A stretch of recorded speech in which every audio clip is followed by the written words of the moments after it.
Loan app పేరుతో ఘరానా మోసాలకు పాల్పడుతూ పెద్ద ఎత్తున డబ్బులు వసూలు చేస్తున్న కేటుగాడిని కడప పోలీసులు పట్టుకున్నారు. లోన్ యాప్ నిర్వాహకులకు కమిషన్ ఏజెంట్గా పనిచేస్తున్న ఉత్తరప్రదేశ్కు చెందిన జలీల్ ఖాన్ను అరెస్ట్ చేసి అతనికి సంబంధించిన 7 ఖాతాల్లోని 2.5 కోట్ల రూపాయల విలువైన నగదును ఫ్రీజ్ చేశారు. మరో 2 కీలక నిందితుల కోసం ప్రత్యేక బృందాన్ని ఏర్పాటు చేశారు. కడప జిల్లా బద్వేలుకు చెందిన అల్లూరి మోహన్ ఆన్లైన్ యాప్లో రుణం తీసుకున్న ఫోన్ నంబర్ ఆధారంగా వాట్సాప్ నంబర్కి ఫోన్ చేసి బెదిరించి వేధింపులు యూపీ అకౌంట్లోకి 1,60,000 రూపాయలు తీసుకుని మోసం చేశారని పోలీసులకు ఫిర్యాదు చేశారు.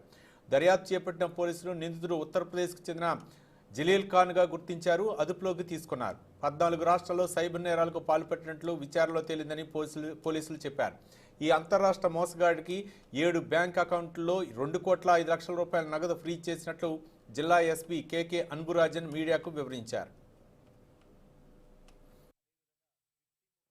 ఫోటోగ్రాఫ్ని మార్ఫ్ చేసి తను ఒక కాంటాక్ట్లో ఉన్నటువంటి కాంటాక్ట్ లిస్ట్లో ఉన్న వాళ్ళకి పంపించినట్టు ఆయన చెప్పడం జరిగింది.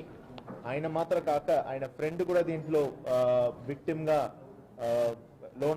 లోన్ తీసుకోవడం లోన్ యాప్ ద్వారా and furtherly he also was affected అని కంప్లైంట్ ఇవ్వడం జరిగింది. దాని మీద ఇమీడియట్గా సైబర్ టీం వాళ్ళని యాక్టివేట్ చేయడం జరిగింది.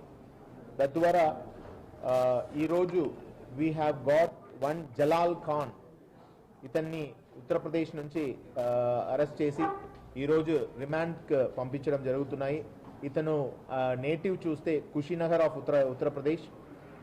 దీని వెనకాల ఇతని మీద if to go about his offences దాదాపు 8 ఎఫ్ఐఆర్, తమిళనాడులో 3, ఆంధ్రాలో 2, హర్యానాలో 2, తెలంగాణలో 1, దాదాపు 8 ఎఫ్ఐఆర్ ఇతని మీద ఉంది.